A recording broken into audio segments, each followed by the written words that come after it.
জাহান্নাম জান্নাত তাদের অহংকার আছে না নাই? জান্নাত হলো নরম, জাহান্নাম গরম। আল্লাহর জমিনে এ ধরনের লোক আছে না নাই? আমি বলতে চাই না, আপনি পরীক্ষা করতে পারেন। আল্লাহর জমিনে যারা গরম ভাবে চলবে, ক্ষমতার দাপট দেখাবে, সম্পদের দাপট দেখাবে, শক্তির দাপট দেখাবে, তারাই হলো জাহান্নামের অধিবাসী যদি তওবা না করে মারা যায়। ইন্নামাল মুমিনুনা আল্লাযীনা ইযা যুকিরাল্লাহ ওয়াজিলাত কুলুবুহুম ওয়া ইযা তুলিয়াত আলাইহিম আয়াতুহু যাদাতুহুম ঈমানা ওয়া আলা রাব্বিহিম ইয়াতাওয়াক্কালুন। আল্লাহ তাআলা জানাইলেন, ইন্নামাল মুমিনুনা আল্লাযীনা ইযা যুকিরাল্লাহ, যারা মুমিন, খেয়াল করে শুনবেন, যারা মুমিন যখনই আল্লাহ রাব্বুল আলামিনের কথা স্মরণ হয়, আল্লাহ রাব্বুল আলামিনের কথা কি হয়? স্মরণ হয়, তখন তারা কি করে? তাদের অন্তর নরম হয়ে যায়। অন্তরটা কি হয়? নরম হয়। একটা অপশন খেয়াল রাখবেন।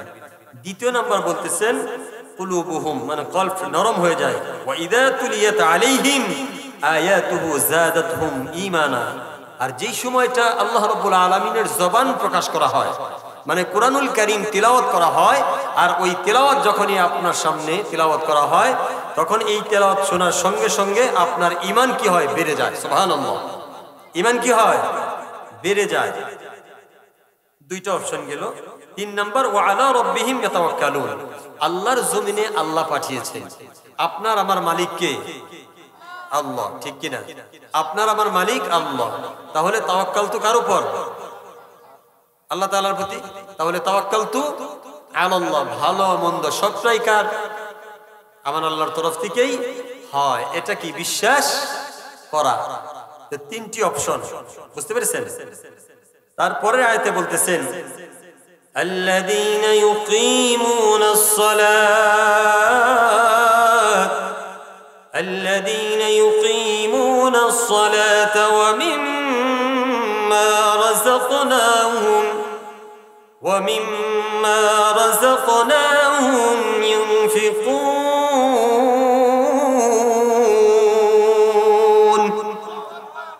আল্লাহ রাব্বুল আলামিন এই আয়াতে বলতেছেন, আল্লাযীনা ইউকিমুনাস সালাত, নামাজ প্রতিষ্ঠা করো। কি প্রতিষ্ঠা করো? নামাজ প্রতিষ্ঠা করো। এবং ওয়া মিম্মা রাযাকনাহুম, আল্লাহ রাব্বুল আলামিন যে নিয়ামত, যে সম্পদ আপনাকে আমাকে দিয়েছে, এই সম্পদ দিয়ে কি করো? ইউনফিকুন, আল্লাহর রাস্তায় ব্যয় করো। কয়টা অপশন হলো? ফার্স্টে অপশন হয়েছে, ঠিক কিনা? তারপরে আয়াতে বলতেছেন, উলাইকা হুমুল মুমিনুনা হাক্কা, যারা এই কাজগুলি করবে, এটার উপর আমল করবে, তারা কি সঠিক পথে, সূক্ষ্ম পথে, এবং লাহুম দারাজাতুন ইনদা রাব্বিহিম ওয়া মাগফিরাতুন ওয়া রিজকুন কারীম। যারা এই কাজ করবে, পুরাপুরি এই কাজের উপর নিজের হায়াতে জিন্দেগি ব্যয় করবে, আল্লাহ তাআলা তাদের জন্য সম্মানজনক রিজিক এর ব্যবস্থা কি করবেন? আল্লাহ তাআলা করবেন। তাহলে আমরা এই পাঁচটি কাজ করব না ইনশাআল্লাহ? আল্লাহ তাআলা যদি তৌফিক দেয় আমরা করব ইনশাআল্লাহ। এখন আসেন এই আলোচনার উপরে কিছু কথা আল্লাহ তাআলা তৌফিক দিলে আমরা বলবো ইনশাআল্লাহ। আজকের মাহফিলটা কিসের জন্য? রওজাতুল মদিনা, মদিনাতুল মুনাওয়ারা, হ্যাঁ, নুরানি মাদ্রাসা। মদিনা নাম শুনলে পরে সকলেরই দিল নরম হয়, ঠিক কিনা? মদিনাতে কে আছে বলেন তো? আল্লাহর নবী মুহাম্মদুর রাসূলুল্লাহ সাল্লাল্লাহু আলাইহি ওয়াসাল্লাম। মেহেরবানি করে আমার আলোচনা যদি শুনতে খারাপও লাগে, তারপরেও যতক্ষণ সময় থাকবো ইনশাআল্লাহ একটু জবান খুলবেন। কি কারণে জবান খুলবেন? কারণ আপনার জবানটা যেন কাজে আসে। 500 টাকার নোট, 1000 টাকার নোট, গরম কিছু পানি খেয়ে জীবনে অনেক আমরা স্লোগান দিয়েছি, ঠিক কিনা? ওই স্লোগানের কোনো দাম আছে? এত বছর খাটলো যার পিছনে, সেও পলাইছে, পিছন থেকে তারাও পলাইছে, আছে না নাই? কষ্ট পাইতেছেন? মাহফিলে বসার সাথে সাথেই এই পাশ থেকে এই পাশ থেকে হুজুর আলোচনা যা করবেন কিচ্ছা কাহিনী দিয়ে শেষ দিবেন। বেশি রাজনীতি কথা বললে তাহলে মাহফিল বন্ধ হয়ে যাবে। এই সাইডে কথা জোরে বলতেছে মহিলারা, বন্ধ করেন তো। কি বললাম বুঝতে পারছেন? আর এই তারিখে মাহফিলে অনুমতি লাগতেছে না, ঠিক কিনা? অনুমতি লাগতেছে। তাহলে আমরা কি ইনশাআল্লাহ কোরআন ও হাদিসের আলোচনা যে কোনো মাহফিলে যে কোনো জায়গায় হোক না কেন আলেম উলামা কথা বলবে, আমরা শুনবো ইনশাআল্লাহ, ঠিক কিনা? আল্লাহ তাআলা আমাদের সকলকে তৌফিক দান করুন, সকলে বলে আমিন। আল্লাহ রাব্বুল আলামিন পবিত্র কোরআনুল কারীমের ভিতরে আল্লাহ তাআলা জানাই দিলেন, বান্দা বান্দি শোনো, ইন্নামাল মুমিনুনা আল্লাযীনা ইযা যুকিরাল্লাহ, আমি তোমাদেরকে মুমিন হিসেবে ঘোষণা দিতে পারতেছি না, কিন্তু আবার মুমিন হিসেবে ঘোষণা দিয়ে দিলাম। তারাই তো মুমিন যারা আমার এই জমিনের উপরে আমার বরত্বের কথাগুলি, আমি যেই কথাগুলি তাদের জন্য বললাম আমার নবী দ্বারা, এবং নবীর জবান থেকে দুনিয়ার জমিনে যত কথাগুলি প্রকাশ পেয়েছে কোরআন দ্বারা, ওই কোরআনের আলোকিত ওই কোরআনকে প্রতিষ্ঠিত করার জন্য, কোরআনের দাওয়াত ঘরে ঘরে পৌঁছিয়ে দেওয়ার জন্য যারা এই কোরআনকে মেনে চলবে তারাই হবে মুমিন, কথা ঠিক কিনা? আল্লাহ রাব্বুল আলামিন পবিত্র কোরআনের ভিতরে জানাইলেন, ইন্নামাল মুমিনুনা আল্লাযীনা ইযা যুকিরাল্লাহ, মুমিন তো তাদেরকে বলা হয় যখন কোনো আমার বান্দা কোনো একটি গুনার কাজের জন্য রাস্তা দিয়ে অগ্রসর হয়ে যাবে সামনের দিকে, যেই সময় গুনাহটা করবে, গুনাহ করার জন্য যখন সামনে চলে আসবে, সঙ্গে সঙ্গে আমার যে রব, আমি এই রব, আমার কথা তার স্মরণ হয়ে যাবে, ওই গুনার কাজ তার দ্বারা আর হবে না, ঠিক কিনা? আল্লাহর জমিনে আল্লাহর বান্দা বান্দি যত প্রকার গুনাহ আছে, এই গুনাহ থেকে নিজেকে যখন সেভ করে ফেলবে, এই গুনার কথা স্মরণ হবে, কি দ্বারা স্মরণ হয়ে যাবে বুঝতেছেন? এই বিষয়গুলি বাবা তোমাকে আল্লাহ রাব্বুল আলামিন সার্টিফিকেট দিল, ইন্নামাল মুমিনুনা আল্লাযীনা ইযা যুকিরাল্লাহ, তুমি তো মুমিন হিসাবে দুনিয়ার জমিনে প্রকাশ করলাম, কিন্তু তোমার আকীদা, তোমার আচার আচরণ কোনোটাই কোরআন সুন্নাহ মোতাবেক হচ্ছে না রে বাবা।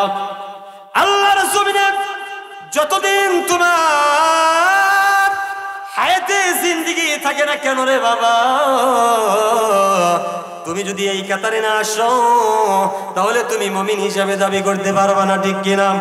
আমার মুখের কোনো কথা নয়, তোমাদের মুখের কোনো কথা নয় রে বাবা, আল্লাহর বরত্বের কথা, আল্লাহর জবানের কথা আল্লাহ রাব্বুল আলামিন জানিয়ে দিলেন।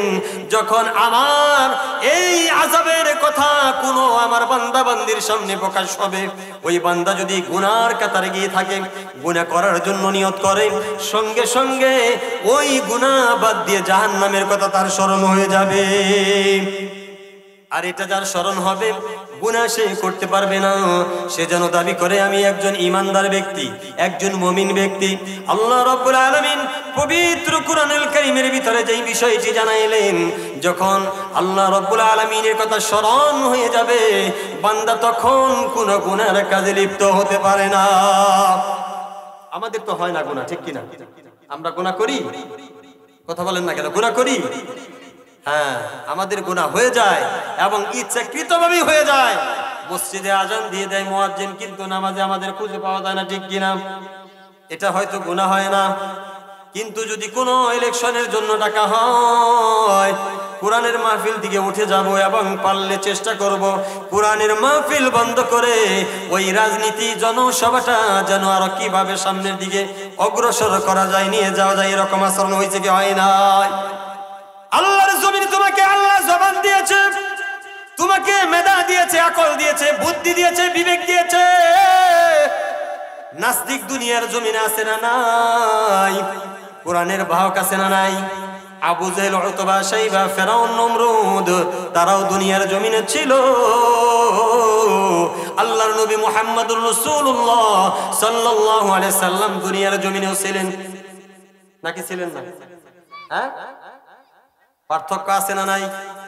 মক্কা মদিনায় সফর করলে পার্থক্য বোঝা যায়, বদর প্রান্তে চলে গেলে পার্থক্য বোঝা যায়। যেই জায়গায় আবু জেহেলকে কি করেছে? পাথরে নিক্ষেপ করেছে, কুয়ায় ফেলে জিন্দেগি তামাম বানিয়ে দিয়েছে, ঠিক কিনা? আবু জেহেল তো বলছিল এই দিক দিয়ে মোহাম্মদ আসবে, এই গর্তয় পড়বে, পাথর মারবি এবং জান বাঁচানোর জন্য বলবে আমি আবু জেহেল, উপরে থেকে আর পাথর মারিস না। কিন্তু বলা আছে, কমান্ডার আগেই বলে দিয়েছে যেই জায়গায় মোহাম্মদ বললে পাথর যখনই মারা শুরু করবি দেখবি যে নিচের থেকে শব্দ হইতেছে, মোহাম্মদ বলতে থাকবে আমি আবু জেহেল, আমারে মারিস না, আমি আবু জেহেল, আমি আরে মারিস না। কিন্তু আল্লাহ রসুল তো ওই গর্তে আর পরে নাই। ওই গর্তে কে পড়ছে? আবু জেহেলই পড়ছে। যতই মারে কয় না আমাকে উস্তাদ পইলা দিছে, মোহাম্মদ পইরা গেছে, লাগা অ্যাকশন। দেখবেন পাথরের উপর দা পাথর। এখনো যে সমস্ত বাংলাদেশ থেকে বিভিন্ন দেশ থেকে হাজী সাহেবরা যখন এই বদর প্রান্তে চলে যায়, ওই গর্তের কাছে গিয়ে যখনই দাঁড়ায় তখন স্মরণ হয়ে যায় এই দুশ্মন আমার নবীকে কত কষ্ট দিয়েছে, ঠিক কিনা? পাথর আছে ওই জায়গায় থেকে হাতে নিয়ে এরকম থেকে মারে। মক্কায় যখন হাজী সাহেবরা আল্লাহর নবী মুহাম্মদুর রাসূলুল্লাহ সাল্লাল্লাহু আলাইহি সাল্লামের বাড়িটা দেখতে যায়, আল্লাহর নবীর বাড়ির দিকে তাকিয়ে ইতিম উম্মতদের চোখে পানি পড়ে কি পড়ে না? কথা বলেন না কেন? আবু জেহেলের বাড়ির ভিতরে যখন যায়, পায়খানার ব্যাগ হয় কি হয় না? ইস্তেনজার ব্যাগ হয় কি হয় না? কি সুনাম! কথা কি বুঝতেছেন? কি সুনাম! আল্লাহ রসুলের বাড়ির দিকে চোখের পানি পড়ে, আর আবু জেহেলের বাড়ির ভিতরে গেলে বাথরুমের ব্যাগ হয়। এর চাইতে আরো কি শাস্তি দেওয়ার কোনো দরকার আছে? হ্যাঁ, আল্লাহ তাহলে সব পারে। বিশ্বাস হয়? হ্যাঁ, বিশ্বাস যদি হয়ে যায় বাবা, কোরআনের দিকে তাকাইতে হবে, মুখের কোনো কথা নয়। কোরআনের ভিতরে আল্লাহ রাব্বুল আলামিন জানিয়ে দিয়েছেন বাবা, সেই মোতাবেক আপনার আমার আদর্শ যদি সঠিক পন্থায় রাসূলের আদর্শ অনুযায়ী না হয়, যতবার মুসলমান দাবি করবেন কশিন কাদে ও মুসলমান হিসাবে আল্লাহর কাছে প্রকাশ পাবেন না। কথা ঠিক কিনা? আল্লাহ তাআলা পবিত্র কোরআনে জানাইলেন, ইন্নামাল মুমিনুনাল্লাযীনা ইযা যুকিরাল্লাহু ওয়াজিলাত কুলুবুহুম ওয়া ইযা তুলিয়াত আলাইহিম আয়াতুহু যাদাতুহুম ঈমানা। যেই সময় আল্লাহ রাব্বুল আলামিনের জবান তিলাওয়াত করা হবে, যারা প্রকৃত মুমিন তাদের অন্তর থেকে ঈমানের জজবা বৃদ্ধি পেয়ে যাবে। সুবহানাল্লাহ। এ জায়গায় যারা উপস্থিত আছেন, আপনাদের সামনে পবিত্র কুরআনুল কারীম কোন একটি মানুষ যদি অপমান অপদস্থ করে রে বাবা, কলিজায় মানাবে? কথা বলেন না কেন? কলিজায় মানাবে? অপমান করতে দিবেন? মন্দ কথা বলতে দিবেন? কশিন কালেও দিবেন না। এর নাম ঈমান। অনেকের জবান খুলে, আবার অনেকেই জবান খুলে না। জবান যে খোলে না বাবা, জবান কি কারণে দিয়েছে? জবান কি কারণে দিয়েছে? আল্লাহর জবান তেলাওয়াত করার জন্য, আল্লাহর বরত্বের কথা বলার জন্য। এই কথা বরত্বের কথা শুনবা, জবান খুলে প্রকাশ করবা, দাওয়াত এই দুনিয়ার জমিনে প্রকাশ করবা, ঠিক কিনা?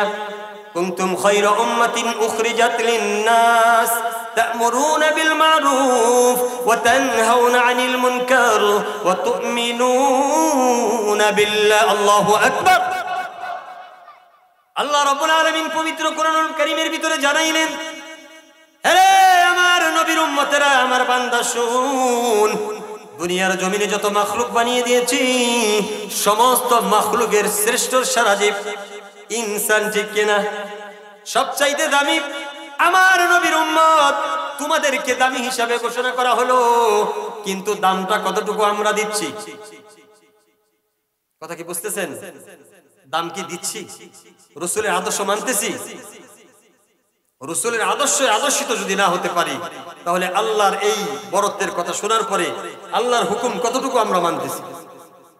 আলোচনা কিন্তু দাস একটাই বাবা, যে যখনই আমরা কুরআনুল কারীমের তেলাওয়াত শুনবো, তখন আমাদের ঈমানি জজবা বেড়ে যাবে, ঈমানি হাকিকত বেড়ে যাবে, ঈমানের প্রতি পুরো অঙ্গ প্রত্যঙ্গ পাগল করা হয়ে যাবে।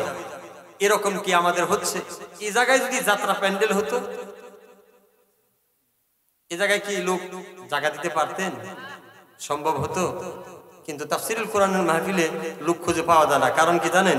এই জায়গায় খুঁজে পাওয়া যাবে না। যেই জায়গায় গেলে আমি তাড়াতাড়ি জাহান্নামে যেতে পারবো, ওই জায়গায় আমার ফেসটা খুঁজে পাবেন আপনি। আবার আমরা প্রচার করি, প্রকাশ করি, টুপি, দাড়ি, পাঞ্জাবি, জুব্বা, মক্কা মদিনা সফর করা, মসজিদ দিয়ে ঘোরা এবং বাহিরে আসা, তারপরে আমরা ফোটাই যে আমরা মুসলমান। এরকমই তো, তাই না? কিন্তু আল্লাহ রাব্বুল আলামিন কুরআনুল কারীমের ভিতর বললেন, কুনতুম খায়রা উম্মাতিন উখরিজাত লিন-নাস তা'মুরুনা বিল মা'রুফ ওয়া তানহাউনা আনিল মুনকার। বুকে হাত দিয়ে বলেন তো, আপনার এই হায়াতে জিন্দেগির ভিতরে কয়টা সঠিক কথা বলেছেন এবং সৎ কাজ করার জন্য, সৎ কাজ প্রতিষ্ঠিত করার জন্য, সৎভাবে চলার জন্য কতটুকু জিহাদ করেছেন? মন্দ কাজকে মন্দ বলে কতটুকু প্রকাশ করেছেন বলতে পারবেন? আমি বলতে পারবো? কিছুদিন আগে এরকম সিলসিলা ছিল কি ছিল না বাংলার জমিনে? হক কথা বললেই সমস্যা, বলা যাবে না, রাজনীতি কোনো আলোচনা করা যাবে না।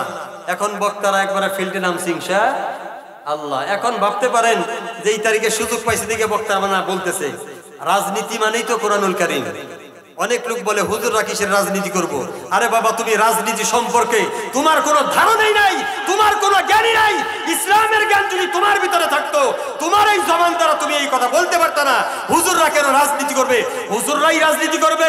রাজনীতির জন্মই হলো মসজিদ থেকে, রাজনীতির জন্মই হলো কোরআন থেকে, রাজনীতি প্রচারও হলো আল্লাহর নবীর জবান থেকে, ঠিক কিনা? মুসলমানের জবান বন্ধ হয়ে গিয়েছে, মুসলমানের জবান প্রকাশিত হয় না। মুসলমানের জবান প্রকাশিত হবে ওই জায়গায়, যে জায়গায় ঠাট্টা থিয়েটার, যেই জায়গায় গুনার কাজ, যেই জায়গায় নাস্তিক পড়া ভরপুর, যেই জায়গায় বাতিল পড়া ভরপুর। কোরআনের কথা যে জায়গায় আছে, ও জায়গায় মুসলমানের জবান চলে না। এই কথার দিকে তাকালে এই আয়াতের সাথে আপনি আমি এটা আছি? কথা বলেন, আছেন? নাই, নাই। আল্লাহ রাব্বুল আলামিন কোরআনে বলবে একটি, আপনি করবেন আর একটি, তাহলে কি কোরআনের সাথে আমার সাথে মিলতেছে? আল্লাহ তাআলা জানাইছে যেই পন্থা, সেই পন্থা অবলম্বন করা চাই। আল্লাহর জমিনে আল্লাহ পাঠিয়ে দিয়েছে বান্দা বান্দি, শুনে রাখো, ক্ষণিকের জন্য আমি তোমাদেরকে দুনিয়ার জমিনে প্রেরণ করলাম। এই দুনিয়ার জমিনে যতদিন আমি চাবো ততদিন থাকতে পারবা, যখন আমি চাবো না ততদিন থাকতে পারবা না। আমার মন থেকে যখন তোমার জন্য বরাদ্দ হয়ে যাবে, গজবের ফেরেশতা, রহমতের ফেরেশতা তাদের জন্য পুরস্কার হিসেবে চলে আসবে, আছে না নাই? রহমতের ফেরেশতা মুমিনের জন্য আসে, গজবের ফেরেশতা নাফরমানের জন্য আসে। রহমতের ফেরেশতা যার কাছে আসবে তার জন্য পুরস্কার, গজবের ফেরেশতা যার কাছে যাবে রে বাবা তার জন্য পুরস্কার নয়। দুনিয়ার জমিন থেকে নিঃশ্বাস বন্ধ হওয়ার আগেই তার কিয়ামত দুনিয়ার জমিনে শুরু হয়ে যায়। হাজারো ব্যথা বেদনার পরে ফিরে আসনি তুমি আপন ঘরে, দিনের আলো তুমি চুরিয়ে দিতে চলে গেলে মদিনায় মক্কা ছেড়ে। হে রাসূল তোমাকে ভুলি আমি কেমন করে, হে রাসূল তোমাকে ভুলি আমি কেমন করে। হাজারো ব্যথা বেদনার পরে ফিরে আসনি তুমি আপন ঘরে, দিনের আলো তুমি চুরিয়ে দিতে চলে গেলে মদিনায় মক্কা ছেড়ে। হে রাসূল তোমাকে ভুলি আমি কেমন করে। রসুলকে ভুলে বসে আছি, ঠিক কিনা? রসুলের আদর্শিত আমরা নয়। আল্লাহর নবী মুহাম্মদুর রাসূলুল্লাহ সাল্লাল্লাহু আলাইহি সাল্লাম দুনিয়ার জমিনে আসার আগে বাবা 600 বছর আগে ঈসা আলাইহিস সালাতু ওয়াস সালাম দুনিয়ার জমিন থেকে বিদায় নিয়েছে, ঠিক কিনা? আল্লাহর নবী দুনিয়ার জমিনে আসার আগে 600 বছর আগে ঈসা নবী এই দুনিয়ার জমিন থেকে আল্লাহর হুকুমে বিদায় নিয়েছে। ঈসা আলাইহিস সালাতু ওয়াস সালাম বিদায় নেওয়ার পরে 600 বছর কোন নবী আর দুনিয়ার জমিনে আগমন করে নাই। মুসলিম শরীফের হাদিস রে বাবা, আল্লাহর নবী মুহাম্মদুর রাসূলুল্লাহ সাল্লাল্লাহু আলাইহি সাল্লাম হাদিস শরীফে এভাবে আসছে 70 বছর আল্লাহর নবী দুনিয়াতে আসার আগে একটি ঘটনা এরকম বলা হয়েছে। ইয়ামিনের একটি বাদশা ছিল, যেই বাদশা খুবই ভয়ঙ্কর ছিল রে বাবা। এমন একটি বাদশা, যেই বাদশা বলতো উপরওয়ালা বলতে কেউ নাই, আল্লাহ বলতে কেউ নাই, মালিক বলতে কেউ নাই, এই কওমের সমস্ত প্রজার মালিক আমি, সমস্ত জমিনের মালিক আমি তোমাদের রব, আমি তোমাদের প্রভু। যে জায়গায় যাবে সে জায়গায় আমার নাম প্রকাশ করবে। শুধু কি তাই রে বাবা, এমন একটি আইন জারি করলেন, যেই জারিটি বলা হলো ইয়ামিনরত যতবাসী রয়েছে, ইয়ামিনবাসী, এই কওমবাসী সকলকে শুনে যাও, এ জায়গায় কোনো মা থাকবে না, মেয়ে থাকবে না, বোন থাকবে না, পুরুষ যারা রয়েছে তাদেরকেও বলে দেয় এ জায়গায় মা নামে কোনো শব্দ থাকবে না, বাবা নামে কোনো শব্দ থাকবে না, বোন নামে কোনো শব্দ থাকবে না। পুরুষ যাকে মন চায় তার সাথে জিনা করবে, মেয়ে যার সাথে মন চায় তার সাথে জিনা করবে। এ জায়গায় কোনো এরকম সম্পর্ক মানা যাবে না, কোনো ভেদাভেদ থাকবে না। মনে যা চাবে তাই তোমরা জিনার কাজে লিপ্ত হয়ে যাবে, নাউজুবিল্লাহ।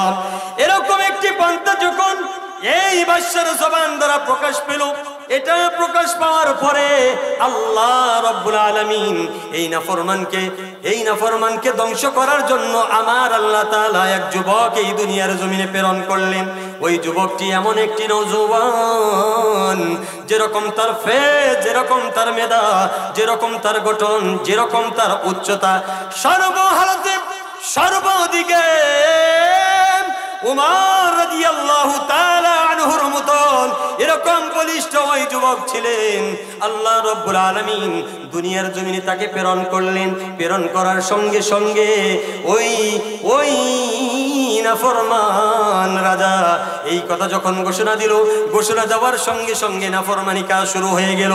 নাফরমানি কাজ শুরু হয়ে যাওয়ার সঙ্গে সঙ্গে সমস্ত মানুষগুলি তাকে রব, তাকে খোদা, তাকে প্রভু মানা শুরু করলো। এমন সময় ওই ইয়ামিন রাজার এমন একটি সুদক্ষ জাদুকর ছিলেন। জাদুকর যখন বয়স্ক হয়ে গেল, ওই জাদুকর রাজাকে ডাক দিয়ে বলল, রাজা সাহেব, আমার বয়স তো অনেক বেশি হয়ে গিয়েছে, এখন পরিপূর্ণভাবে আমি সমস্ত কথাগুলি মনে রাখতে পারি না, এজন্য আপনার কাছে একটি প্রার্থনা, এমন একটি নওজোয়ান যুবক আমার কাছে এনে দেন। যত জাদুবিদ্যা রয়েছে সমস্ত জাদুবিদ্যাগুলি আমি ওই নওজোয়ানকে শিক্ষা দিয়ে যাব। যেই সময় দুনিয়া ত্যাগ করব, আমার এই বিদ্যাগুলি যেন ওই নওজোয়ান শিখে আপনাকে হেল্প করতে পারে। আপনার এই কোষাগারে থাকবে, আপনার রাজত্ব কিভাবে চালানো লাগবে, যতদিন আমি পরামর্শ দিয়েছি সেই মোতাবেক আপনি চলেছেন। এই জওয়ান যখন আমার সমস্ত জাদুবিদ্যাগুলি শুনবে, শোনার পরে যখন মুখস্থ রাখবে, সে আপনাকে পরামর্শ দিবে, সেই অনুসারে আপনি এই দেশ চালাবেন। যখন এই কথা বললেন জাদুঘর, জাদুঘরের কথা শুনে বাদশা তখন মন্ত্রীকে ডাকলেন, আমার এই কওমের ভিতরে এরকম সুন্দর একটি নওজোয়ান নিয়ে আসবে। শুধু নওজোয়ান নিয়ে আসলে কাজ হবে না, তার মেধা যেন প্রখর থাকে। জাদুকর যা শিক্ষা দিবে সমস্ত কথাগুলি যেন পুঙ্খানুপুঙ্খানুভাবে তার অন্তরের ভিতরে সেট করে নেয়। এইভাবে চলতে লাগলো। কিছুদিন যাওয়ার পরে ওই যুবকের মনে মানে না রে বাবা, যখন সে ওই প্রাসাদ থেকে বের হয়ে সামনের দিকে অগ্রসর হতে লাগলো, কিছু দূর যাওয়ার পরে যখন দেখে একটি সাধু বাবা বসে আছে, ওই সাধু বাবা ওই জায়গায় বসে বসে কিভাবে আল্লাহর বরত্বের কথা মানুষদের কাছে দাওয়াত দেওয়া লাগে এবং কিভাবে মানুষদেরকে বোঝাইতে হয় এবং আল্লাহর বরত্বের কথাগুলি নিজে শ্রবণ করে কিভাবে আমল করতে হয়, এই পন্থাগুলি যখন সে ওই জায়গায় বসে বসে কাজকর্মগুলি শুরু করলো, ওই নওজোয়ান যখন ওই সাধু বাবার কাছে গিয়ে যখন অতিক্রম হবে, যেতে পারে না, কিছু সময় দাঁড়িয়ে দাঁড়িয়ে ওই বাবা দরবেশ বাবার কিছু বিদ্যাগুলি মনে মনে থেকে সে অর্জন করতে লাগলো এবং তার ভালো লাগতে লাগলো। তারপর কিছু সময় থাকার পরে যেই জায়গায় যাওয়ার জন্য রাজা তাকে নিয়ে এসেছে রে বাবা, সেই জায়গায় গিয়ে উপস্থিত হয়ে যায়। ওই জাদুকরের কাছে যখন দেরি করে যায়, জাদুকর বলে, কি যুবক এত দেরি কেন হলো? একদিন, 2 দিন, 3 দিন এরকম ভাবে যুবক দেরি করে আসে। কিছুদিন পর থেকে নিয়ে ওই জাদুকর যুবককে আঘাত করে, মন্দ কথা বলে, এবং মন্দ কথা বলার কারণে যুবক মনে কষ্ট পায়, এবং ওই জাদুকরের কাছ থেকে আবার বাসায় ফিরতেও দেরি হয়। বাবা বলে, মা বলে, আগে তুমি কিছুদিন প্রথম যে গিয়েছ ওই সময় তো তোমার এত দেরি হয় নাই, এখন কেন তোমার দেরি হয়? তুমি কি করো? তখন ওই যুবক বলতে পারে না। ওই জায়গায় মা বাবা দুজনেই আঘাত করে মন্দ কথা বলে।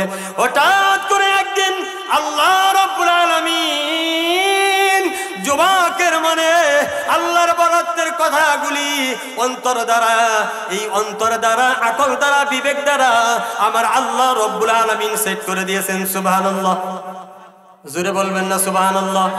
আমি যেরকম বললাম, আল্লাহ রাব্বুল আলামিন পবিত্র কোরআনুল কারীমের ভিতরে জানাইলেন, ইন্নামাল মুমিনুনাল্লাযীনা ইযা যুকিরাল্লাহ, আল্লাহু আকবার। আল্লাহ রাব্বুল আলামিনের কোরআনুল কারীমের আয়াত যখন মানুষ শুনবে, আল্লাহর কথা যখন স্মরণ করবে, অন্তর কি হবে? নরম। অন্তর কি হবে? নরম হবে। তার মানে কি নরম হচ্ছে যুবকের? আমার কথা কি বুঝতেছেন? নরম হইতেছে না? জিকির করে লা ইলাহা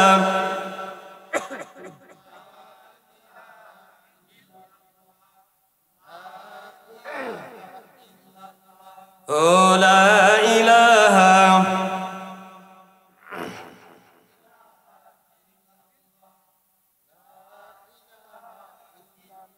ও লা ইলাহা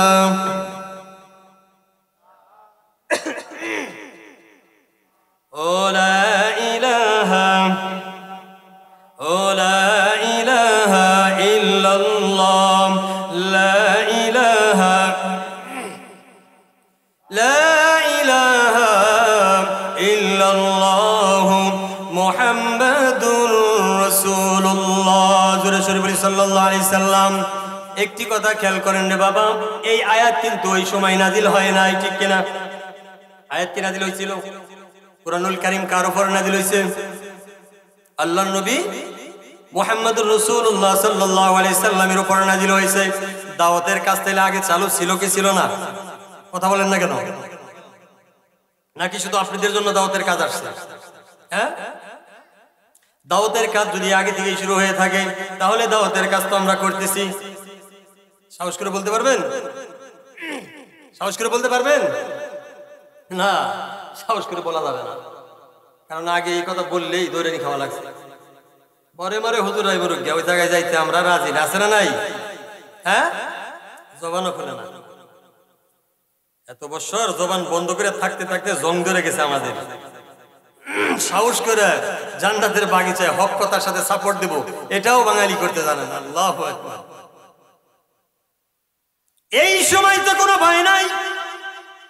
যেই সময় ভয় ছিল আল্লাহর জমিনে আল্লাহর বরত্বের কথা বলার জন্য আলেম ছিল কি ছিল না? কথা বলেন না কেন? তারা যদি ভয় না করে থাকে, কেন এখন আপনি ভয় করেন? তার মানে কোরআনের প্রতি মহাব্বত নাই, কোরআনের কথার প্রতি আদর্শ পরিপূর্ণভাবে ঢুকে নাই। কথা ঠিক কিনা? টুপিদারি লম্বা করে রাস্তা দিয়ে চললে সালাম পাওয়া যায়, সালাম দেওয়া যায়, মানুষের সামনে বলা যায় আলেম, মানুষের সামনে বলা যায় মুফতি, মানুষের সামনে বলা যায় বক্তা, মানুষের সামনে বলা যায় হাজি, ঠিক কিনা? মানুষের সামনে বলা যায় মুরব্বী। কষ্ট পাইলে চলবে না রে বাবা, যে কোনো সময় নিঃশ্বাস বন্ধ হতে পারে কি পারে না? কথা বলেন না কেন? হক কথা ছাড়া, হক কথা বলার সাপোর্ট দেওয়া ছাড়া যদি মরণ হয়, তওবা ছাড়া কবরে গিয়ে একেবারে খালি বিরুনি খাওয়া লাগবে। আর ওই বিরুনির নাম হলো কি জানেন? হ্যাঁ, ওই বিরুনির নামটাই হলো খালি পিছন থেকে আঘাত আর আঘাত। কিসের আঘাত? কঠিন আঘাত। এক একজনে এক এক আঘাতে পাকড়াও হয়ে যাবে। যে বিষয়টি বলতেছিলাম, ওই সময় ওই যুবকটির অন্তরে আল্লাহ রাব্বুল আলামিনের ঈসা আলাইহিস সালাতু ওয়াস সালামের যে দাওয়াত ছিল, ওই দাওয়াত ওই দরবেশের কাছ থেকে শোনার পরে তার অন্তরে নাড়া দিয়ে দিয়েছে। আল্লাহ এক, আল্লাহ এক, আমার আল্লাহ আল্লাহ ওই জাদুবিদ্যা আমার কাছে বড় না, কথা ঠিক কিনা? যুবক, তোমাকে ভিআইপি ভার্সন দেওয়া হলো।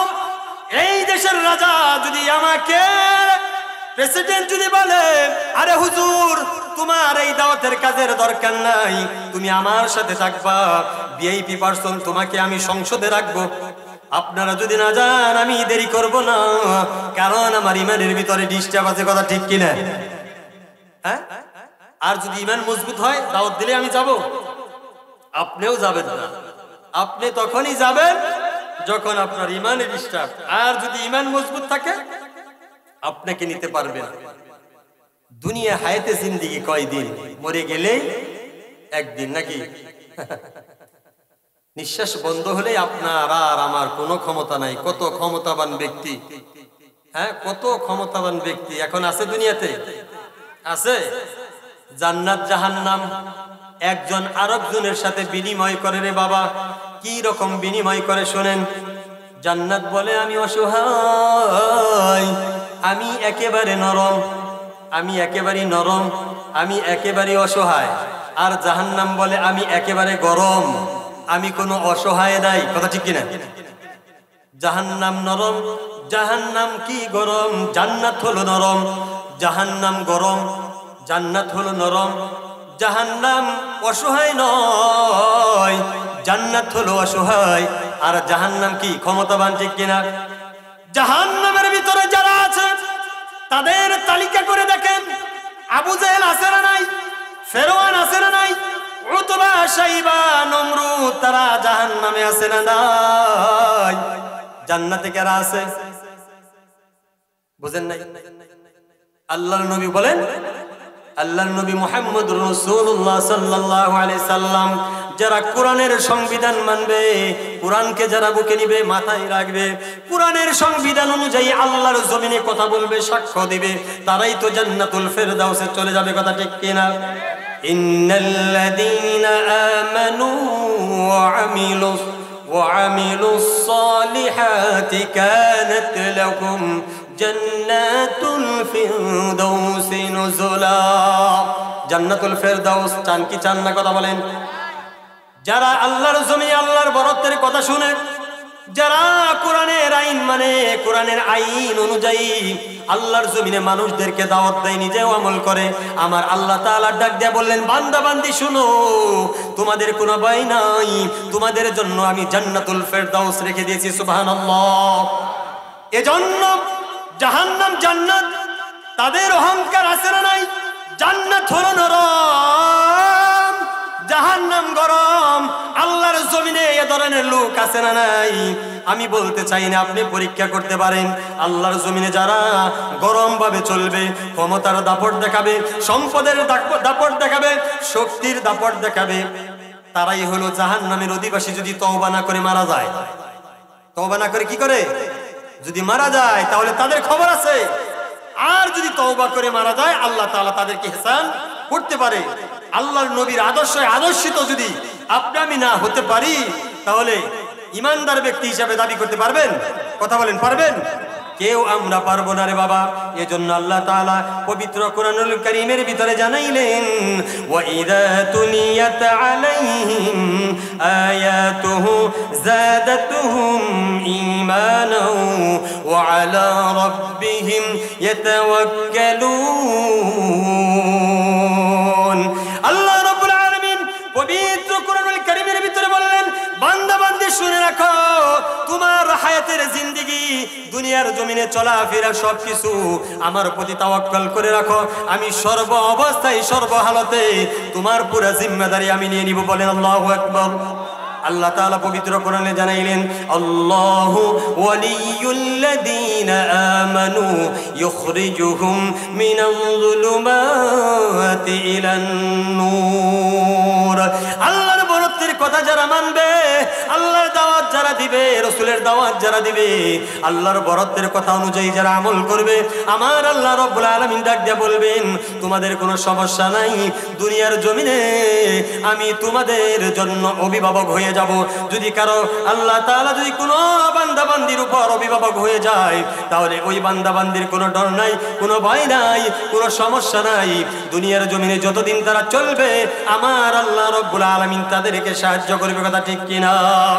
যেই যুবকের কথা বলতেছিলাম রে বাবা, যেই সময় এই কথাগুলি ওই দরবেশের কাছে গিয়ে বললেন, বলার সঙ্গে সঙ্গে দরবেশ বললেন তোমার কোনো সমস্যা নাই, আমি তোমাদেরকে একটি কথা শিক্ষা দিয়ে দিব। যেই কথাগুলি হলো, তুমি ওস্তাদের কাছে গিয়ে বলবে এক কথা, বাবা আমার কাছে গিয়ে বলবে এক কথা, তোমার মার কাছে বাবার কাছে গিয়ে বলবে।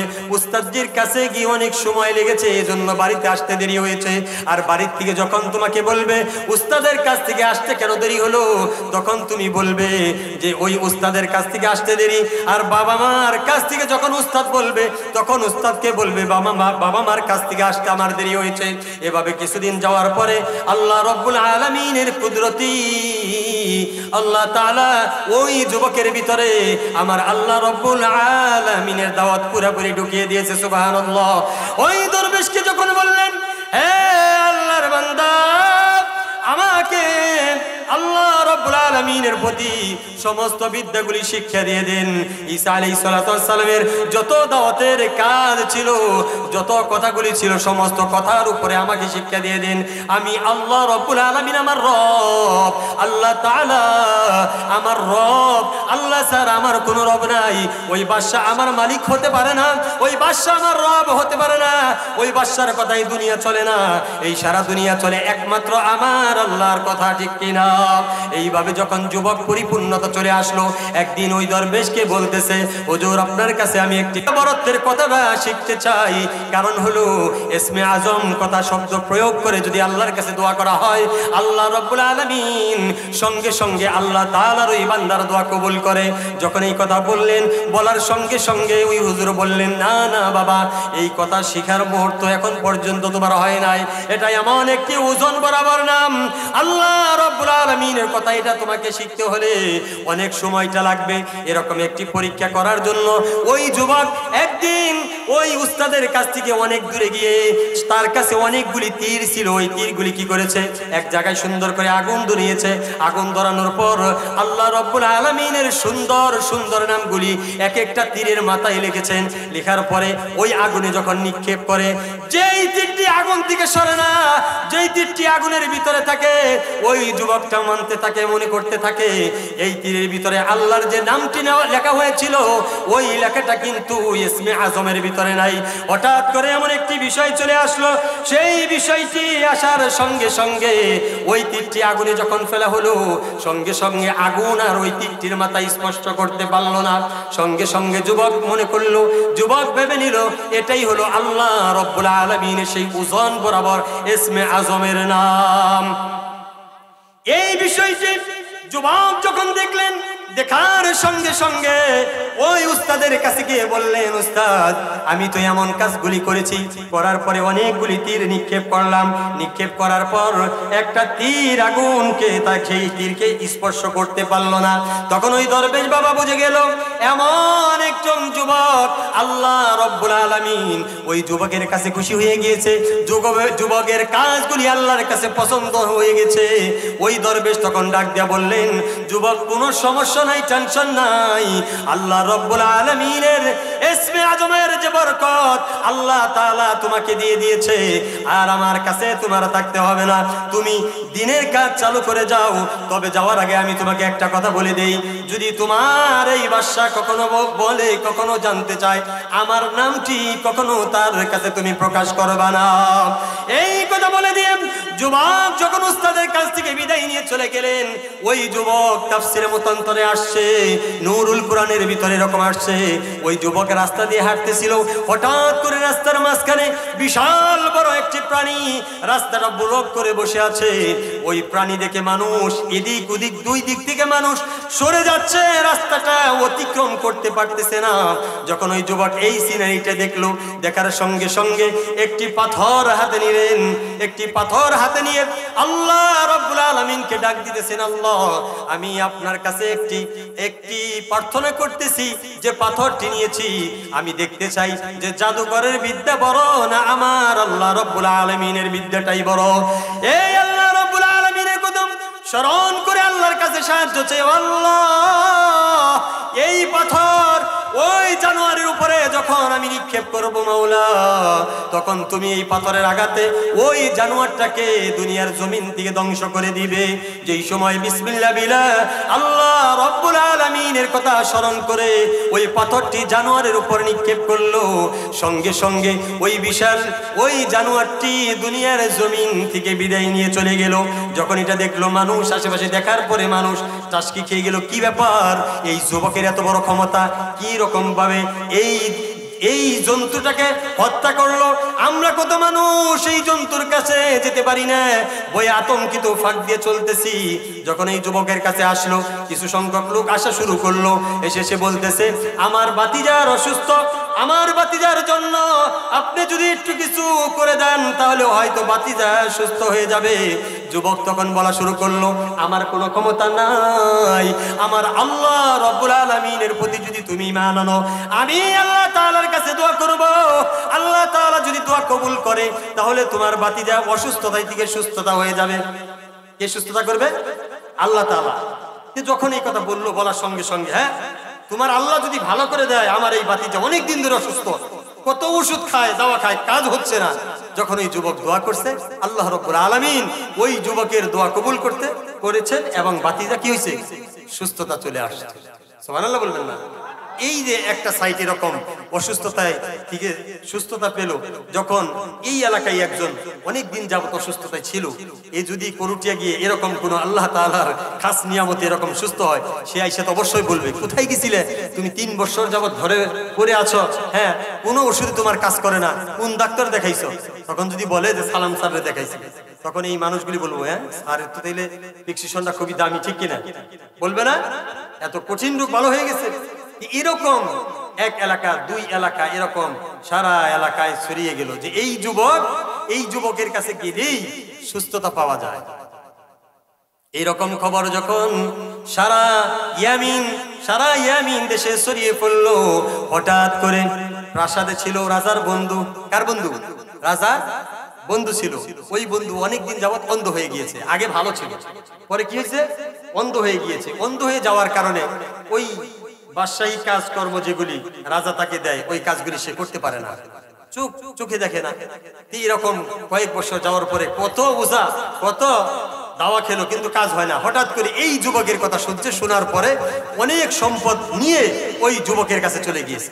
যুবকের কাছে যাওয়ার পরে বলতেছে, হে যুবক, আমি আপনার কাছে এসেছি, অনেক সোনা দানা, অনেক মণিমুক্তা নিয়ে এসেছি, মেহেরবানি করে আমার চোখের জ্যোতিটা যদি ভালো করে দিতেন তাহলে আমি কি করতাম, এই সম্পদগুলি দিব এবং আরো প্রয়োজনে দিব। যখন এই কথা বললো, বলার সঙ্গে সঙ্গে যুবক বলতেছে, না আমার তো ভালো করার ক্ষমতা নাই। যুবক যখন ডাক দিয়ে বললেন, যে বিষয়টি আপনি বলতেছেন এই বিষয়ের উপর আমার কোনো ক্ষমতা নাই, এই ক্ষমতা একমাত্র আমার আল্লাহ রাব্বুল আলামিনের কাছে। আপনি যদি আল্লাহর প্রতি ঈমান আনেন তাহলে আমি আল্লাহ রাব্বুল আলামিনের কাছে দোয়া করব, আল্লাহ তাআলা যেন আপনার চোখের জ্যোতিটা ফিরিয়ে দেয়। ওই অন্ধ লোকটি সঙ্গে সঙ্গে ডাক দিয়ে বলছে, যে যুবক, তোমার আল্লাহ যদি আমার চোখের জ্যোতি ফিরিয়ে দেয় তাহলে তোমার আল্লাহর প্রতি ঈমান আনবো, কোনো সমস্যা নাই। তোমার আল্লাহ তাআলা যদি আমার চোখের জ্যোতি ফিরিয়ে দেয়, আমি যদি দেখতে পাই, তাহলে তোমার আল্লাহর প্রতি আমি ঈমান আনবো। যুবক তখন বললেন, ঠিক আছে, আপনি ওযু করে বসে যান, আপনি দোয়া করেন, আমিও দোয়া করব। আল্লাহ রাব্বুল আলামিনের কাছে চান, আমি আল্লাহ তাআলার কাছে প্রার্থনা করব, আল্লাহ রাব্বুল আলামিন যেন আপনার চোখের দৃষ্টিটা ফিরিয়ে দেয়। যেই সময় যুবক আল্লাহ রাব্বুল আলামিনের কাছে দোয়া করলেন, আল্লাহ তোমার এই বান্দার চোখের দৃষ্টি তুমি ফিরিয়ে দাও, তোমার প্রতি ঈমান এনেছে। আমার আল্লাহ রাব্বুল আলামিন ওই যুবকের দোয়া কবুল করেছে, সুবহানাল্লাহ। সঙ্গে সঙ্গে রাজার ওই বন্ধুর চোখের জ্যোতি ফিরে পেয়েছে। যখন চোখের জ্যোতি ফিরে পেল, ফিরে পাওয়ার পরে যখন রাজ দরবারে চলে গিয়েছে, আগে যেরকম দৃষ্টি ছিল দেখতে পারতো, ওই হালতে রাজার পাশে গিয়ে বসছে। রাজা দেখে অবাক, আগে অন্ধ ছিল, ধীরে ধীরে এনে তার মধ্যে বসাতে হতো, এখন একাকিত্ব ভাবেই তার আসনে বসে গেল। এটা ভাববার বিষয় না? অন্ধ মানুষ, কত চিকিৎসা করালাম, কোনো কাজে আসে না, হঠাৎ করে সে ভালো হইলো। তখন বলতেছে, কি ব্যাপার, তুমি চোখে দেখো নাকি? কয়, হ্যাঁ, আমার চোখের জ্যোতি ফিরে আসছে। কয়, কিভাবে আসলো? কয়, আমার চোখের জ্যোতি আল্লাহ তাআলা ফিরিয়ে দিয়েছে। প্রথমে বলছে আমার চোখের জ্যোতি মালিকে ফিরিয়ে দিয়েছে। ওই মালিকের কথা শুনে ও ভাবতেছে, আমি তো মালিক, আমি কি মালিক? হ্যাঁ, দেখছো আমার ক্ষমতা কত? কয়, না, তোমার ক্ষমতায় না, তুমি চোখের জ্যোতি ফিরিয়ে দিতে পারো নাই, এটা চোখের জ্যোতি আল্লাহ তাআলা আমাকে ফিরিয়ে দিয়েছে। সুবহানাল্লাহ। যখন এই কথা শুনলেন, রাজা শুনে একেবারে রাগে ফায়া, কি কস, পুরো ইয়ামিনের রাজা আমি, দেশের গভর্নর আমি, সবটাই আমি, মালিক আমি, খোদা আমি, আমার হুকুম ছাড়া কোনো কাজকর্ম ইয়ামিন এই দেশে চলে না, আর তুই আমাকে বাদ দে আর একটা আল্লাহ আছে, এটা তুই বলতেছিস? হ্যাঁ হ্যাঁ, এজন্যই বলতেছি, কারণ আমার মালিক যে তোমার মালিকও সে, আমার মালিক যে তোমার মালিকও সে। যখন এই কথা বললেন, তোমাকে আমি আল্লাহ মানি না, কারণ হলো তুমি নাস্তিক, তুমি তওবা করো, কারণ তোমার মালিক আল্লাহ, আমার মালিকও আল্লাহ, এতদিন বুঝি নাই, এজন্য তোমাকে আমি আল্লাহ বলেছি। আমার আল্লাহর কাছে তওবা করেছি, আমার আল্লাহ আমার তওবা কবুল করেছে। আমি আল্লাহ রাব্বুল আলামিন, এই সারা দুনিয়ার জমিনের মালিক, আমার মালিক, তোমার মালিক একমাত্র আল্লাহ। এখনো সময় আছে, তুমি তওবা করে নাও। যখন এই কথা রাজাকে বলল, রাজা সঙ্গে সঙ্গে ফায়ার হয়ে গেল। ফায়ার হয়ে যাওয়ার সঙ্গে সঙ্গে সেনাপতিকে ডাকলেন, এই সেনাপতি এদিকে আসো, আমার এই বন্ধুকে নিয়ে কয়েদখানায় বন্দি করো, এমন ভাবে আঘাত করো যেন আঘাতের তাড়নায় আল্লাহকে ভুলে গিয়ে আমাকে যেন আল্লাহ বলে। অনেক আঘাত করতে করতে করতে করতে বললেন, তুই কার কাছ থেকে তুই আল্লাহ শিখেছিস, কথা বল। এমন ভাবে আঘাত শুরু করলো রে বাবা, আঘাত করতে করতে আঘাতের তাড়নায় আঘাত সহ্য করতে পারলো না। এই সময় তার জবান দ্বারা প্রকাশ পেয়ে গেল, অমুক যুবক আমাকে আল্লাহ আল্লাহ বলাটা শিখিয়েছে। যেই সময় যুবকের কথা বললেন, ওই যুবকের কথা শোনার সঙ্গে সঙ্গে রাজা ভাবতে লাগলেন, এটা তো সেই যুবক যাকে আমি পাঠিয়ে দিয়েছিলাম জাদুবিদ্যা শিকার জন্য, ওকে তলব করা হয়েছে, ডাক দিয়ে নিয়ে আসো। যখন প্রাসাদে নিয়ে আসা হয়েছে, হে যুবক, আমার বন্ধুকে তুমি চোখের জ্যোতি ফিরিয়ে দিয়েছ, বাহ, ভালো কাজ করেছে, এতদিন তাহলে জাদুবিদ্যায় কাজে লাগছে, তাহলে অনেক কিছু তুমি শিখেছো, তাহলে আমার এই রাজ্যে যত অসুস্থ লোক ছিল সুস্থতা ফিরে এসেছে, হ্যাঁ, চোখের জ্যোতি ফিরে আসছে, সব কিছু তাহলে তোমার অবদান। তখন ওই যুবক বলতেছে, না, এগুলি আমার অবদান না। তার মানে তাহলে আমার অবদান? কয় না, তোমার অবদান না রাজা, সব কিছুর অবদান, সব কিছুর মালিক একমাত্র আমার আল্লাহ। যখন এই কথা বললেন, বলার সঙ্গে সঙ্গে রাজা ফায়া বলে, এতদিন কষ্ট করে যত্ন করে পুষলাম যে মানুষটারে, হ্যাঁ, এত ভিআইপি পার্সনে জাদুবিদ্যা শিখাইলাম, আজকে সে আমার সাথে কি করতেছে, নাফরমানি শুরু করতেছে। এই সাবধান, কি বলতেছিস? তাই না, আমি যেটা বলতেছি সেটাই সত্য, তোমার কোনো ধর্ম নাই, তুমি কোনো আল্লাহ না, তুমি কোনো মালিক না, তুমি সাধারণ মানুষ, আমিও সাধারণ মানুষ। তোমার মালিক যে আমার মালিক সে, তোমার মালিক আল্লাহ, আমার মালিকও আল্লাহ। কে তোরে শিক্ষা দিয়েছে? অনেক আঘাত শুরু করলো। যুবক আর বলে না, যুবক বলে না, অনেক আঘাত করতে করতে যুবকের জবান দ্বারা প্রকাশ পেয়ে গেল, যখন আমি জাদু বিদ্যা শিখার জন্য এই রাস্তাতে যাইতাম, অমুক জায়গায় একটি দরবেশ বসা ছিল, তার কাছ থেকে আমি ঈসা আলাইহিস সালাতু ওয়াস সালামের তার জবানের দাওয়াত, আল্লাহর বরত্বের কথাগুলি তার জবান থেকে শিখেছি, তার প্রতি ঈমান এনেছি। এবং সে যেটা বলেছে, সারা দুনিয়ার সমস্ত কিছুর মালিক একমাত্র আমার আল্লাহ। সেই দিন থেকে তোমার সমস্ত জাদুবিদ্যাগুলি আমি আর গ্রহণ করি নাই। ওই যে পিশাব, ওই যে দরবেশ বাবা, উনি যা বলেছে সমস্ত কথাগুলি আমি শ্রবণ করে অর্জন করেছি। যখন এই কথা বললেন, সঙ্গে সঙ্গে সেনাপতি মোতায়েন করলেন, আঘাত শুরু করলেন, কে তোরে শিক্ষা দিয়েছে।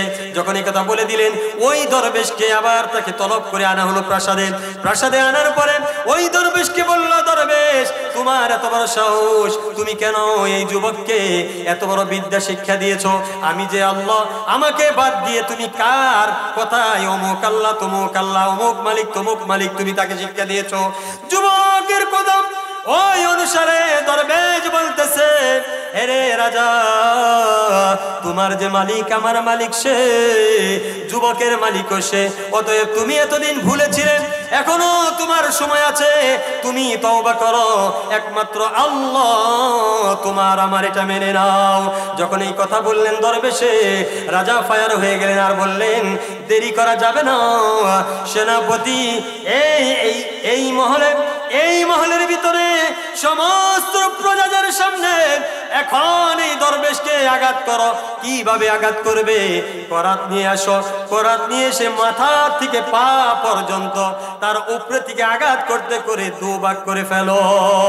এখনো দরবেশ সময় আছে, এই দাওয়াত বাদ দিয়ে আমি রব, আমাকে মান, এখনো সময় আছে। দরবেশ বলতেছে, না না না, দুনিয়ার জমিন আল্লাহ রব্বুল আলামিন আমাদেরকে পাঠিয়ে দিয়েছে তার বরত্বের কথা বলার জন্য, তার প্রতি ঈমান এনে আমল করার জন্য।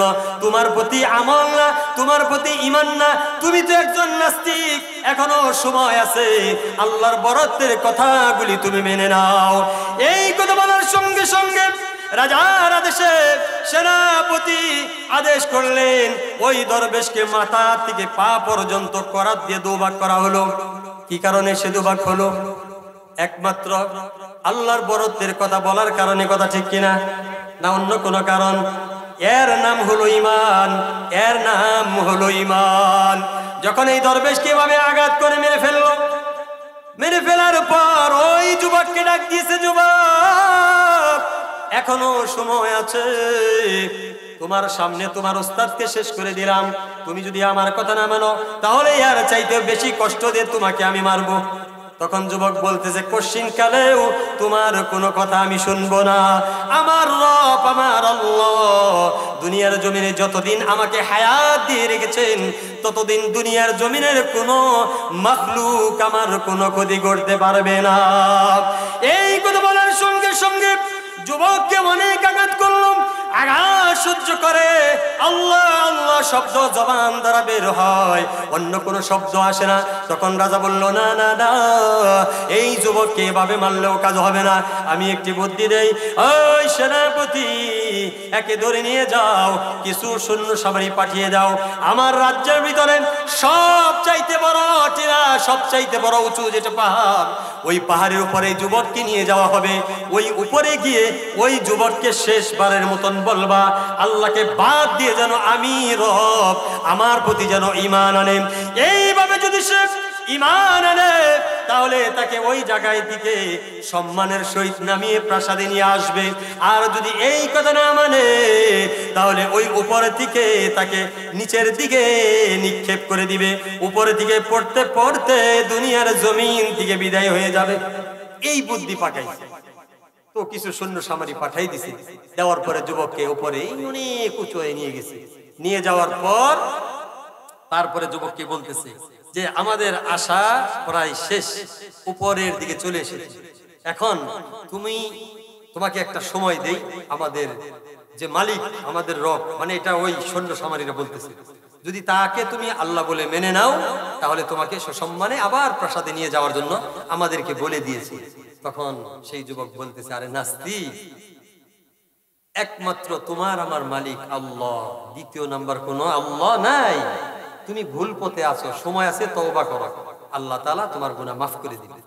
তখন ওই যে তারা বলতেছে না আমাদের রাজা বলছে, তখন কি তোমাকে আর কিছু দূর উপরে নিয়ে আমরা ধাক্কা দিয়ে ফেলে দিব নিচের দিকে।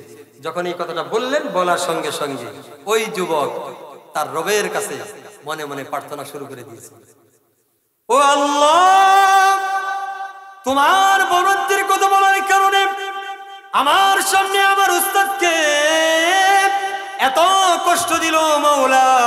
আমার উস্তাদের জবান দ্বারা তোমার বরত্বের কথা ছাড়া কোনো কথা বের হয় নাই।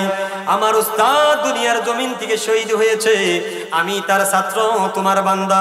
আল্লাহ, এই জায়গায় যদি আমার হায়াতে জিন্দেগির শেষ সময় হয়ে যায়, তাহলে তুমি আমার হায়াতে জিন্দেগি বের করে দিতে পারো।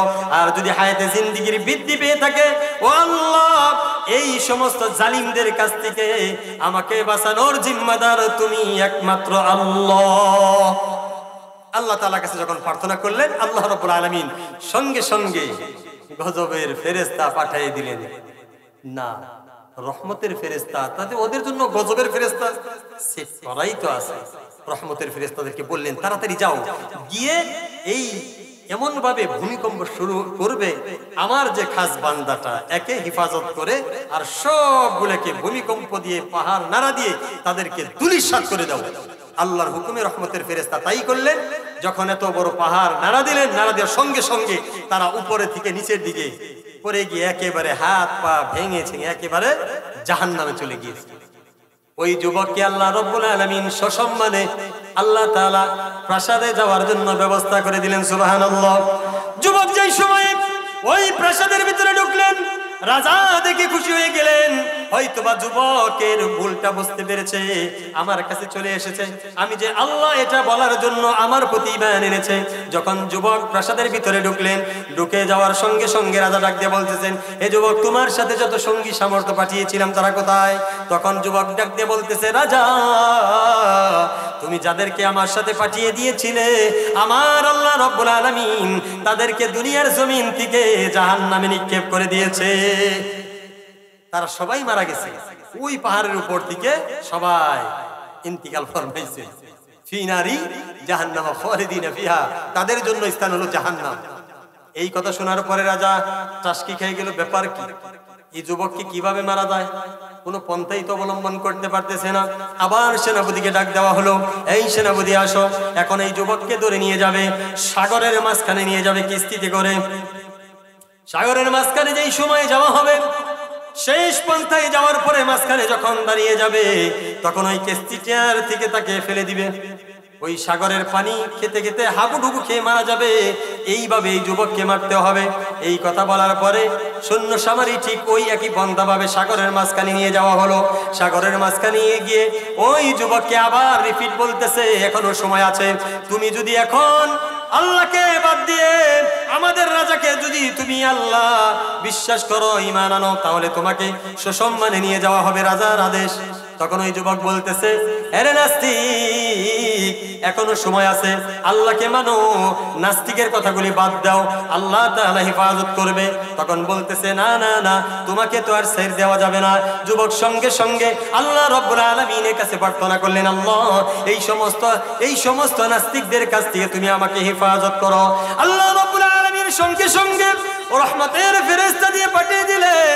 সাগরের মাঝখানে এমন ভাবে ঝড় তুলে দাও, দমকা হাওয়া চালু করে দাও। এই দমকা হাওয়া চালুর কারণে বিশাল আকার আকৃতি বড় বড় ঢেউ শুরু হয়ে গেল। এই ঢেউ শুরু হওয়ার কারণে ওই কিস্তিটা ডুবে গেল। ডুবে যাওয়ার সঙ্গে সঙ্গে সমস্ত নাস্তিকগুলি পানি খেতে খেতে হাবুডুবু খেয়ে মারা গেল। কিন্তু আল্লাহ রাব্বুল আলামিন ওই নওজোয়ান যুবককে আল্লাহ তাআলা ইহসান করে, দয়া করে, ভালোবেসে, মোহাব্বত করে ওই জায়গায় থেকে তাকে আবার কিনারায় নিয়ে আসলো। সুবহানাল্লাহ। যখন চলে আসলেন, আসার সঙ্গে সঙ্গে রাজার কাছে চলে গেলেন। রাজা দেখে খুশি, কিন্তু দেখে ওই একই কেস, আবার সৈন্য সামরি সব মারা গেছে, ওই যুবকটা একাই চলে আসছে। যুবক তখন ডাক দিয়ে বললেন, ও রাজামশাই, আমাকে মারার জন্য যত এতই প্রোগ্রাম আপনি করতেছেন, প্ল্যান করতেছেন, কিন্তু একটি বিষয় সম্পর্কে আমি আপনাকে জানাবো, এই বিষয় যদি অবলম্বন করেন তাহলে আমাকে মারা একেবারে সহজ হয়ে যাবে। আপনি কি আমার কথা শুনবেন? তখন রাজা বলতেছে, অবশ্যই শুনবো। তোমার জন্য এত প্রোগ্রাম করতেছি, এত ব্যবস্থা নিতেছি, কোনো ব্যবস্থায় কাজ হচ্ছে না। এখন তুমি যেভাবে বলবে সেভাবে যদি আঘাত করি তাহলে কি তোমার মরণ হবে? তখন বলতেছে, হ্যাঁ অবশ্যই আমার মরণ হবে, যদি আমি যেই কথা বলবো সেই কথার উপরে যদি তুমি কাজ করো রাজা। তখন বলতেছে, ঠিক আছে, তোমার কথায় আমরা রাজি আছি। যখন এই কথা বললেন যে ঠিক আছে, তাহলে হে রাজা মশাই, আপনি কালকে পুরা ইয়ামিনে খবর দিবেন।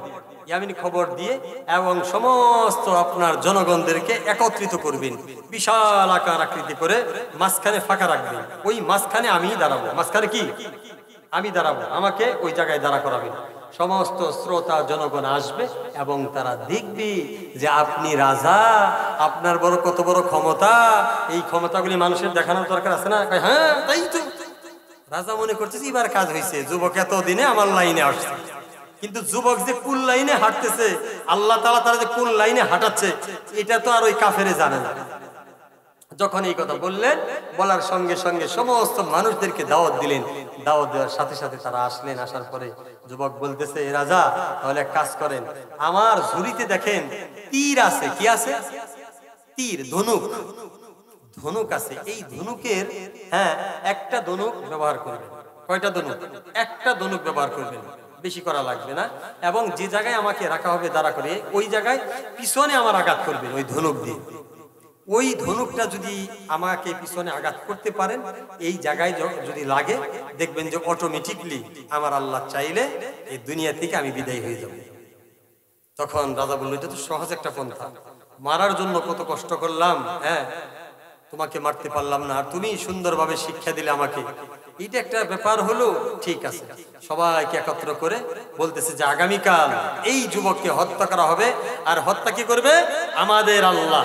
নাউজুবিল্লাহ বলেন। মানে ওই কওমের লোক যারা আছে তারা এটা এলান করে দিলেন যে আমাদের রব, দেখো তার কত বড় ক্ষমতা, সে এই যুবককে হত্যা করবে।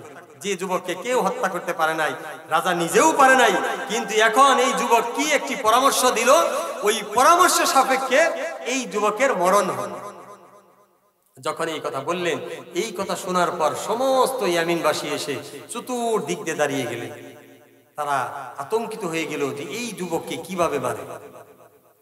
তখন এই রাজাকে বললেন, এই রাজা, আপনার ধনুকটা নিয়েছেন, এই ধনুক দিয়ে যেন সোজা করে আমার এই ঘাড়ের পিছনে মানে কানপট্টি সই, এদিক কানপট্টি সই যেন আঘাতটা লাগে। তখন রাজা ঠিক যেভাবে বলছে সেভাবেই পিছনে থেকে দূরের থেকে আঘাত করেছে। আঘাত করার সঙ্গে সঙ্গে যুবকটা এই দুনিয়ার মায়া ত্যাগ করে আল্লাহর হুকুমে সারা দিয়ে জান্নাতে চলে গেছে। সুবহানাল্লাহ।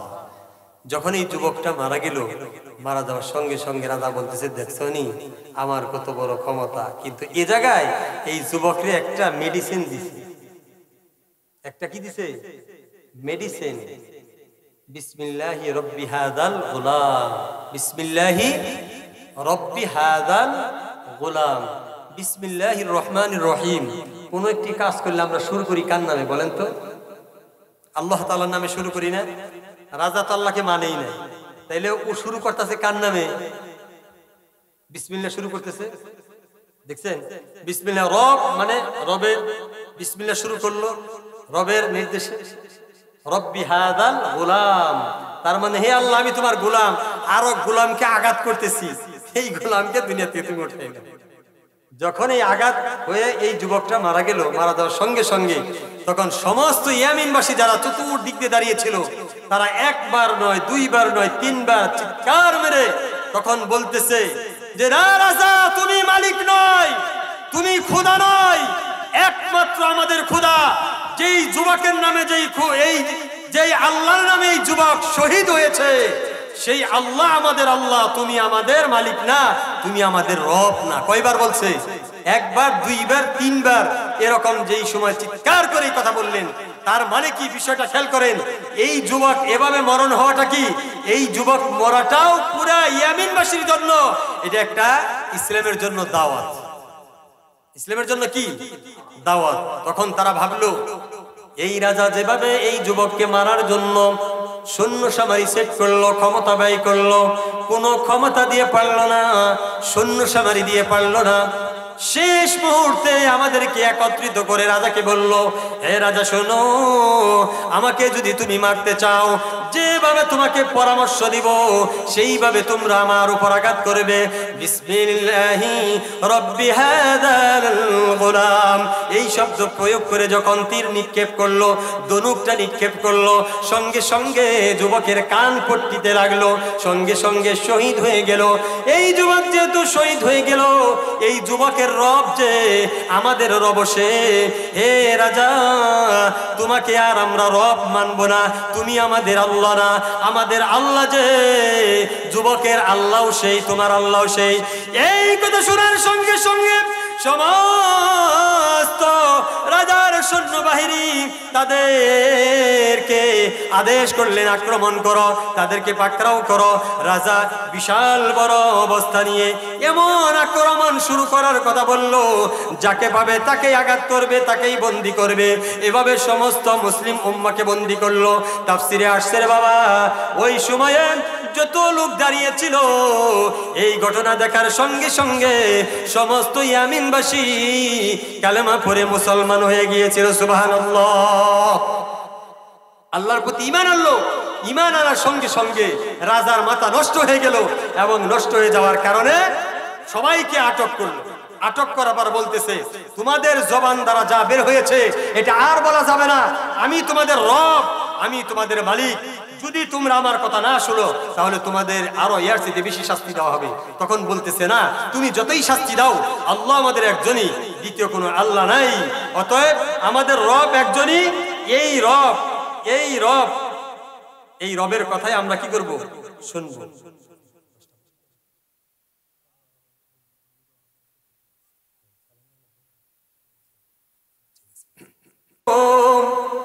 কবরের মান সমান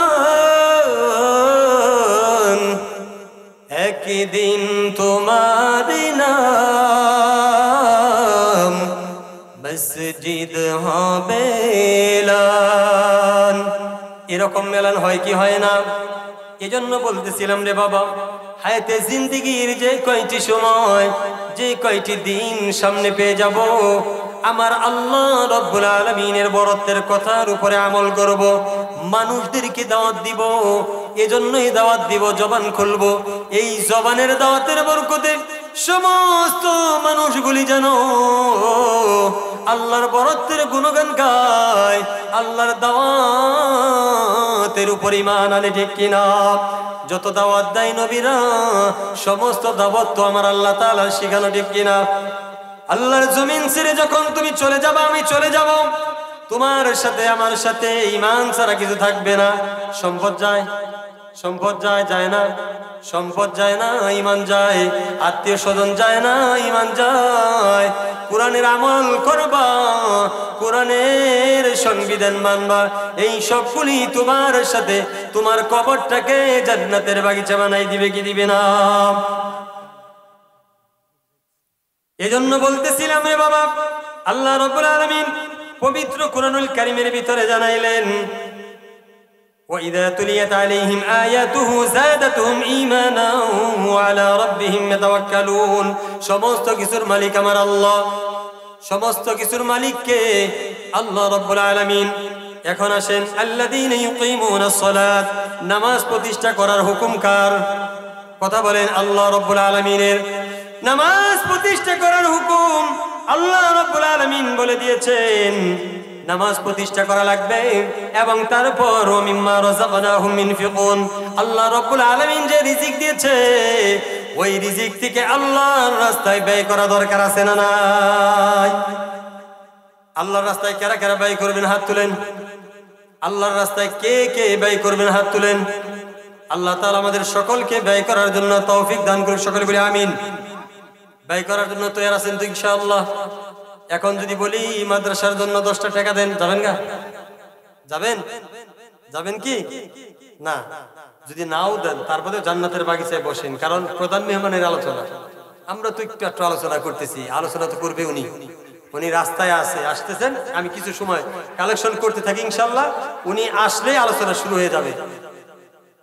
আল্লাহ রাব্বুল আলামিন পবিত্র কোরআনুল কারীমের ভিতরে জানাইলেন, তোমাকে যে সম্পদ দিলাম এই সম্পদ থেকে তুমি কি করো? আমার রাস্তায় ব্যয় করো। এরকম একটা আল্লাহর বান্দা কি পাওয়া যাবে? নবীর মাদ্রাসার জন্য